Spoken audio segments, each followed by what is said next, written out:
প্রিয় বন্ধুরা, আজ আমরা আপনাদেরকে একটি সত্য ঘটনা শোনাতে চলেছি। একটি নিষ্পাপ শিশু যে মায়ের কবর জড়িয়ে কাঁদছিল, শিশুর কান্নায় মা কবর থেকে বেরিয়ে এলেন। যখন শিশু কবরের উপর ফুপিয়ে ফুপিয়ে কাঁদছিল, তখন মায়ের আত্মা কবর থেকে বাইরে বেরিয়ে এলো। মা কি কয় এবং যখন তার সন্তান কষ্টে পড়ে, তখন তার উপর মা কি প্রতিক্রিয়া দেখান, তা এই ঘটনার মাধ্যমে বোঝা যাবে। এই বিস্ময়কর ঘটনা শুনে আপনার ঈমান সতেজ হয়ে উঠবে। মায়ের প্রতি ভালোবাসা নিয়ে এই ঘটনার শেষ পর্যন্ত অবশ্যই শুনুন। এটি ভারতের একটি গ্রামের ঘটনা। সেই গ্রামে একটি দরিদ্র দম্পতি তাদের একমাত্র সন্তানের সঙ্গে বসবাস করত। সেই নারী অত্যন্ত ধার্মিক ও পরহেজগার ছিলেন। তার নাম ছিল নাফিসা। নাফিসার ঘরে সব ধরনের সুখ ছিল, যা সে চেয়েছিল, কিন্তু আল্লাহ তাকে একটি বিশেষ সুখ থেকে বঞ্চিত করেছিলেন। সেই সুখ ছিল সন্তান। এই দম্পতির কোনো সন্তান ছিল না। বিয়ের 5 বছর কেটে গিয়েছে। লোকজন নাফিসাকে বিভিন্ন কথা বলতো এবং তাকে বিদ্রূপ করত যে সে সন্তান জন্ম দিতে পারে না। তার স্বামীকেও লোকজন বলতো, তুমি দ্বিতীয় বিয়ে করে নাও, 5 বছর হয়ে গেল, তোমার স্ত্রী তোমাকে সন্তানের সুখ দিতে পারেনি।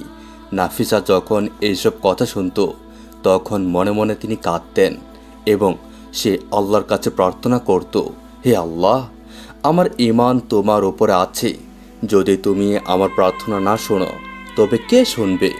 এই বিদ্রূপ এবং লোকজনের কথা আমার মন ভেঙে দিচ্ছে। যদি আমার কপালে সন্তান না থাকে, তবে আমি কিছু জানি না। তুমি আমার কপালে সন্তান লিখে দাও, কারণ তুমি প্রার্থনা গ্রহণকারী। এভাবে কিছুদিন কেটে গেল। আল্লাহ তাআলা নাফিসার প্রত্যাশার পুরস্কার তাকে দিয়ে দিলেন। একদিন নাফিসার শরীর খারাপ হয়ে গেল। তার স্বামী যখন তাকে ডাক্তারের কাছে নিয়ে গেল, তখন ডাক্তার জানালেন যে নাফিসা মা হতে চলেছেন। এই কথা শুনে দুজনই আনন্দে আত্মহারা হয়ে গেল। নাফিসা আল্লাহর শুকরিয়া আদায় করতে লাগলো। এখন তারা দুজনেই খুব খুশি ছিল।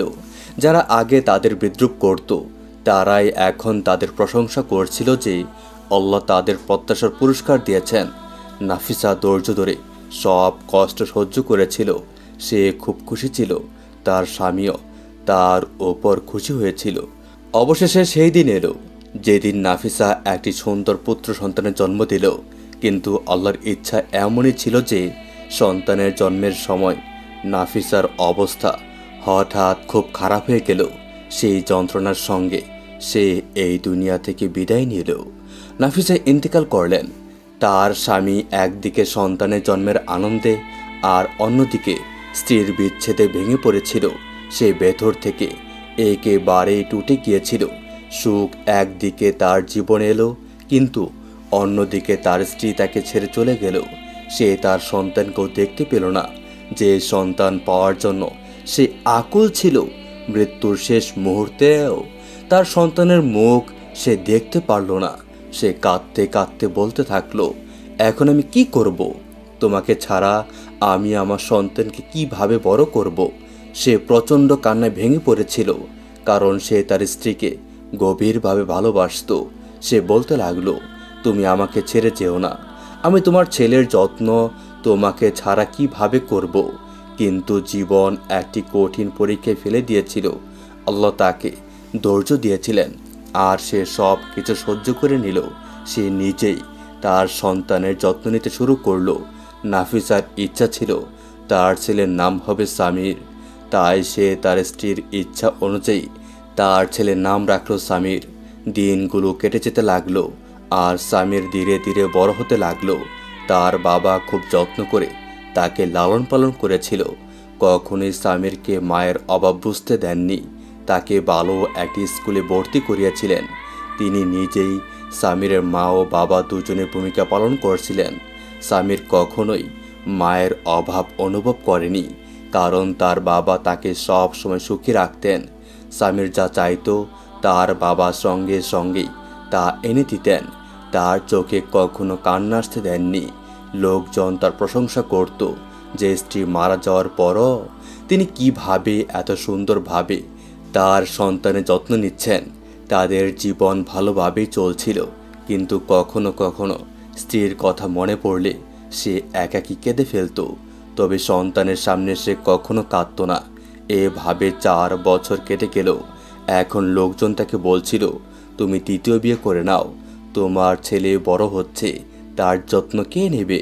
তোমার বয়সও বেশি নয়, তুমি এখনো তরুণ। যখন তুমি কাজে চলে যাও, তোমার ছেলে বাড়িতে একা থাকে। তোমার বাড়িতে একজন গৃহিণী থাকা উচিত, যে বাড়ি সামলাবে এবং তোমার সন্তানের যত্ন নেবে, যাতে সে মায়ের অভাব না অনুভব করে। সবার পরামর্শে সে একটি সুন্দর মেয়ের সঙ্গে বিয়ে করার সিদ্ধান্ত নিল। মেয়েটি খুবই সুন্দর ছিল। নাদির ভেবেছিল বিয়ে হয়ে গেলে তার দ্বিতীয় স্ত্রী সন্তানের ভালো যত্ন নেবে। সে কাজে গেলে আর ছেলের কথা চিন্তা করতে হবে না। তার বিয়ে হয়ে গেল এবং মেয়েটি নববধূ হয়ে তার বাড়িতে এলো। প্রথম রাতে সে তার স্ত্রীকে বলল, এটা আমার ছেলে সামির। তার মা মারা যাওয়ার পর থেকে আমি নিজেই তার যত্ন নিচ্ছি। সে জন্মের দিনই তার মা মারা গিয়েছিল। সে তার মাকে কখনোই দেখেনি। আমার সন্তান কখনো মায়ের ভালোবাসা পায়নি। আমি তোমার সঙ্গে বিয়ে করেছি এই কারণেই যে, যাতে তুমি তাকে নিজের সন্তান মনে করো এবং তার যত্ন নাও। তার স্ত্রী খুব চতুর ছিল। সে বলল, আপনি চিন্তা করবেন না, এটি শুধু আপনার সন্তান নয়, আজ থেকে আমারও সন্তান। আপনি আজ থেকে আপনার এই চিন্তা মনের মধ্যে রাখবেন না যে আপনার সন্তান একা। মেয়েটি বলল, আপনি নিশ্চিন্ত থাকুন, আজ থেকে আমি তার মা, আমি তার যথাযথ যত্ন নেব। কিন্তু মেয়েটির একটি খারাপ অভ্যাস ছিল। সে নিজেকে সাজানো, গোছানো এবং সৌন্দর্য চর্চায় অনেক সময় ব্যয় করত। দিনগুলো এভাবে কেটে যাচ্ছিল। এখন নাদির তার সন্তানের বিষয়ে চিন্তা করা বন্ধ করে দিয়েছিল। তার মনে শান্তি ছিল যে তার দ্বিতীয় স্ত্রী সন্তানের যত্ন নিচ্ছে। সামিরও নতুন মায়ের সঙ্গে খুশি হয়ে উঠেছিল, কিন্তু ধীরে ধীরে সেই মেয়ে সামিরের ওপর বিরক্ত হতে লাগলো, কারণ সে নিজেও এখন মা হতে চলেছিল এবং সে মনে মনে ভাবছিল যে নাদির তার প্রথম ছেলেকে যতটা ভালোবাসে, নিজের সন্তানের জন্ম হলে হয়তো সেই ভালোবাসা কমে যাবে। এটি নিয়ে তার মনে ঈর্ষা জন্ম নিল। সে সৎ মায়ের রূপ ধারণ করল, সামিরকে খারাপ দৃষ্টিতে দেখত এবং প্রায়শই ভয়ানক চোখে তাকাতো। যখন নাদির কাজে যেত, তখন সে বাড়িতে সামিরকে ডাঁটা পড়া দিত। সে বলতো, আমি তোর মা নই, বুঝতে পারিস না? এখন থেকে ঘরের কাজ তুই নিজেই করবি। আমি তোকে আর খাওয়াতে পারবো না। তোর বাবার সামনে তো তোকে আদর করি, কিন্তু সে চলে গেলে তোকে এভাবেই ব্যবহার করব, কারণ তুই আমার সন্তান নস। আমি তোকে ভালোবাসবো কিভাবে? আমার নিজের সন্তানই আমার আসল সন্তান, তার জন্যই আমার ভালোবাসা থাকবে। সে পৃথিবীতে আসা পর্যন্ত আমি তোকে এই বাড়ি থেকে বের করে ছাড়বো, যাতে তোর বাবা শুধুমাত্র আমার সন্তানের ভালোবাসা করে। এখন মেয়েটি সামিরের প্রতি শত্রুতা অনুভব করছিল। তাকে ভারী ভারী কাজ করাতো, যা সামিরের মতো একটি ছোট্ট শিশু করতে পারতো না। সামির প্রায়শই কাঁদত এবং ধীরে ধীরে মায়ের অভাব অনুভব করতে লাগলো, কারণ সে বড় হচ্ছিল এবং বুঝতে পারছিল যে এই নারী তার প্রকৃত মা নন। নাদিরও তাকে মাঝে মাঝে তার মায়ের কবরের কাছে নিয়ে যেত এবং বলতো, এই হলো তোমার মা। কিন্তু সামির বাবাকে কিছু বলতে সাহস পেত না। একদিন তার সৎ মা তাকে কঠিন একটি কাজ করিয়ে নিল। সামির কাঁদতে কাঁদতে তার বাবার কাছে এলো এবং বলল, আব্বাজান, সৎ মা আমাকে অনেক অত্যাচার করেন, বাড়ি বাড়ি কাজ করান, আমাকে মারধর করেন। স্কুল থেকে ফেরার পর আমাকে খাবারও দেন না, আর বলেন যদি তুমি বাবাকে কিছু বলো তাহলে আমি তোমাকে মেরে ফেলবো। সামিরের ছোট্ট মন আর সহ্য করতে পারল না এবং বাবাকে সব বলে দিল। নাদির খুব রেগে গেল এবং স্ত্রীর কাছে এসে বলল, এই বাচ্চা যা বলছে কি তুমি সত্যি এসব করেছ? মেয়েটি কাঁদতে শুরু করলো। তার চোখ থেকে মিথ্যে বড় বড় অশ্রু পড়তে লাগলো। সে বলল, আপনি কিভাবে একটি ছোট শিশুর এই মিথ্যে কথায় বিশ্বাস করলেন? ও তো খেলতে খেলতে এইসব বলে দিয়েছে। কিন্তু নাদির স্ত্রীর কথায় বিশ্বাস করলো। সে ভাবল এটা একটি ছোট ছেলে, হয়তো ভুল করে এসব বলে ফেলেছে। নাদির স্ত্রীর কথায় বিশ্বাস করলো। বাবা চলে যাওয়ার পর সেই নারী বলল, তোর এত সাহস যে তুই আমার বিরুদ্ধে বাবাকে অভিযোগ করলি, এখন বের হয়ে যা, দূর হয়ে যা আমার বাড়ি থেকে। সেই নির্দয়ভাবে স্বামীরকে মারতে শুরু করলো এবং বলল, বের হয়ে যা, আর ফিরে আসবি না। যদি ফিরে আসিস আমি তোকে মেরে ফেলবো। স্বামীর ভয় পেয়ে গেল, কাঁদতে কাঁদতে বলল, আম্মাজান, এমন কথা বলবেন না, আমার সঙ্গে এমন করবেন না। আমি কোথায় যাব? আমি ভয় পাচ্ছি। মেয়েটি বলল, আমি তোর মা নই, শুনতে পেলি না? কেন বুঝতে পারিস না? আমি তোর সৎ মা, আসল মা নই। এইখান থেকে চলে যা। এই বাড়িতে তোর আর কোনো জায়গা নেই। এখানে শুধু আমার সন্তান থাকবে, তুই নয়। বিধর সেই নিষ্পাপ শিশু বাড়ি ছেড়ে বেরিয়ে গেল। সে কয়েকদিন না খেয়ে পথে পথে ঘুরে বেড়ালো, যেখানে যা পেত তাই খেয়ে বেঁচে থাকার চেষ্টা করলো। তার জীবন এখন পুরোপুরি নির্জন ও শূন্য হয়ে গেল।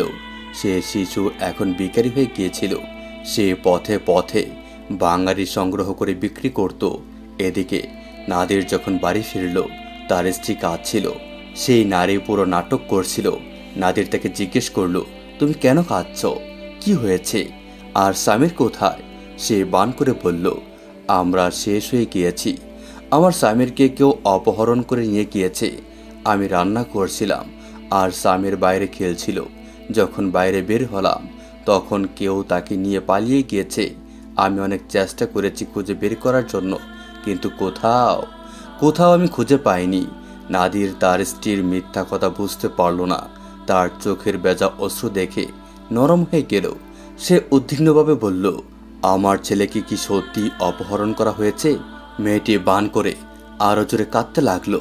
নাদির ভীষণ চিন্তিত হয়ে পড়ল। তার মনে হচ্ছিল যেন তার পায়ের তলা থেকে মাটি সরে গিয়েছে।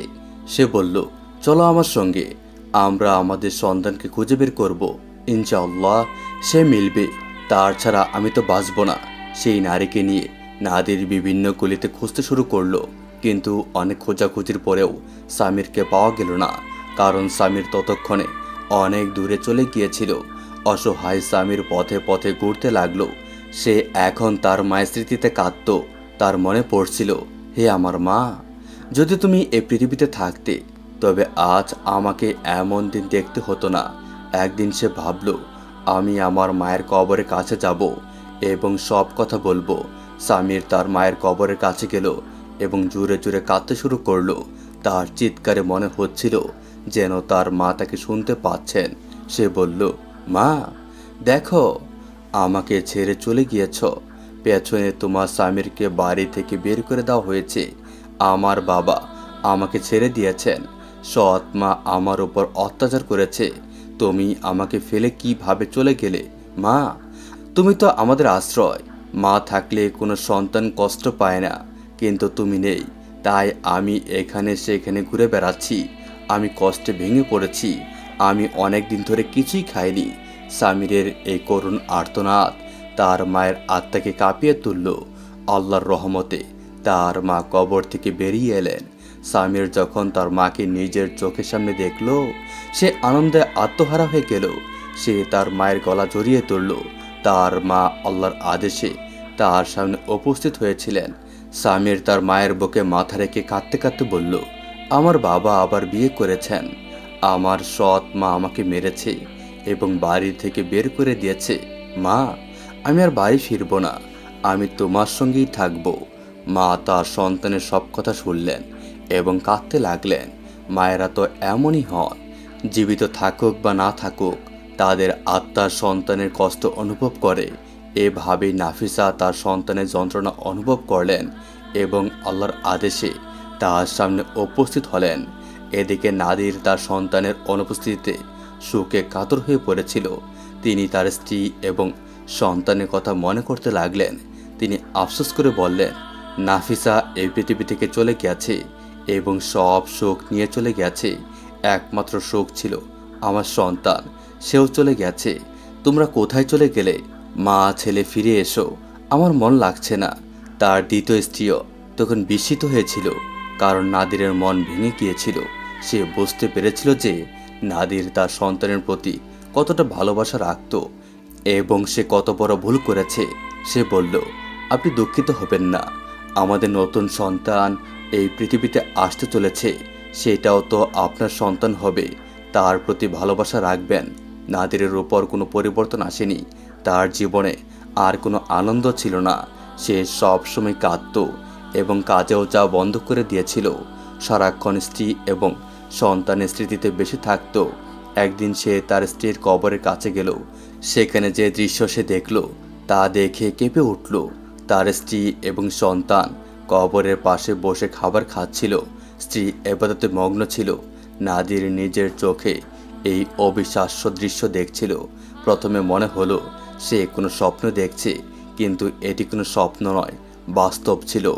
এই দৃশ্য দেখে তার চোখে অশ্রু ঝরতে শুরু করলো। সাহস করে সে তাদের কাছে গেল, কিন্তু তার স্ত্রী আত্মা অদৃশ্য হয়ে গেল। তবে সামির ছিল সেখানে। সামির ক্ষুব্ধভাবে বলল, তুমি আমার বাবা নও, এখন এখান থেকে চলে যাও। আমি এখানে শুধু আমার মায়ের সঙ্গে থাকি। তোমার সেই স্ত্রী আমাকে বাড়ি থেকে বের করে দিয়েছে। সে আমার উপর অনেক অত্যাচার করেছে। আমি তোমাকে বলেছিলাম যে সে আমাকে কষ্ট দেয়, কিন্তু তুমি আমার কথা বিশ্বাস করনি, বরং তার মিথ্যা কথাই মেনে নিয়েছিলে। সে তোমার সঙ্গে মিথ্যা কথা বলেছিল। এখন আমি আমার মায়ের সঙ্গে আছি। তিনি আমাকে প্রতিদিন খাবার দেন এবং ভালোভাবে যত্ন নেন, কিন্তু তোমার সেই স্ত্রী আমার সঙ্গে ভালো ছিল না। সন্তানের এই করুণ কথা শুনে নাদিরের মন ব্যথিত হয়ে উঠল। সে বিশ্বাসই করতে পারছিল না যে তার স্ত্রী এতটা নিষ্ঠুর হতে পারে। সে প্রচুর রাগে ছুটে এসে সামিরকে নিয়ে বাড়িতে ফিরে গেল এবং দ্বিতীয় স্ত্রীর সামনে দাঁড়িয়ে বলল, তোমার কি কোনো লজ্জা নেই? তুমি কতটা পাষাণ হৃদয়ের মানুষ। তুমি আমার সন্তানের উপর এত অত্যাচার করলে। তোমার মনে হলো না যে এই সন্তান যদিও তোমার নয়, কিন্তু কারো তো সন্তান। সে আমার রক্তের সম্পর্ক। তুমি এমন কেন করেছ? নাদির দৃঢ়ভাবে বলল, তুমি এই বাড়িতে আর থাকতে পারবে না। আমি তোমাকে এখনই তালাক দিচ্ছি। তুমি যেখানে খুশি যাও, কিন্তু আমার সন্তানের সঙ্গে এমন অত্যাচার করার পর তুমি আর আমার জীবনে থাকতে পারবে না। আমার এবং আমার সন্তানের শান্তি নষ্ট করেছ। এখন এই বাড়ি চিরতরে ছেড়ে চলে যাও। এই কথা শুনে স্ত্রী নাদিরের পায়ে পড়ে গেল এবং জোরে জোরে কাঁদতে লাগলো। সে অনুতপ্তভাবে বলল, আমি স্বীকার করছি যে আমি সামিরের উপর অনেক অত্যাচার করেছি। আল্লাহর জন্য আমাকে ক্ষমা করুন। জানি না আমি কিভাবে এমন হয়ে গেলাম। আমি শুধু আমার সন্তানের প্রতি আপনার ভালোবাসা চাইতাম। আমার মনে হতো আপনি সামিরকে বেশি ভালোবাসেন এবং আমার সন্তানকে অবহেলা করবেন। এই জন্যই আমি ভুল করেছিলাম, কিন্তু আমি প্রতিশ্রুতি দিচ্ছি যে এখন থেকে কোনো ভুল করব না। দয়া করে আমাকে তালাক দেবেন না। আমি সামিরকে মায়ের থেকেও বেশি ভালোবাসবো। নাদির তার কথা বিশ্বাস করতে পারছিল না, কিন্তু সামির নিজে এসে বলল, আব্বু, এই আম্মুকে একবার সুযোগ দিন। হয়তো তিনি সত্যি পরিবর্তন হয়েছেন। তাকে ক্ষমা করুন। সামিরের কথায় নাদির তার দ্বিতীয় স্ত্রীকে আর একটি সুযোগ দিতে রাজি হলো এবং তাকে ক্ষমা করল। সৎ মা সত্যি সামিরের প্রতি দায়িত্বশীল হয়ে উঠল। সে সামিরকে ভালোবাসা এবং স্নেহ দিয়ে পূর্ণ করল। নাদির এই পরিবর্তন দেখে খুশি হলো। সে তার ছেলে সামিরকে নিয়ে হাসি খুশির জীবন কাটাতে লাগলো। পুরনো দুঃখ ভুলে সে নতুন জীবনের আনন্দে মেতে উঠল। সামিরও নতুন জীবনের সুখে মগ্ন হয়ে গেল। তো বন্ধুরা, এই ছিল আমাদের ভিডিওটি কেমন লেগেছে তা অবশ্যই কমেন্ট করে জানাবেন এবং আমাদের চ্যানেল নতুন হলে সাবস্ক্রাইব করে আমাদের সাথেই থাকুন। ধন্যবাদ।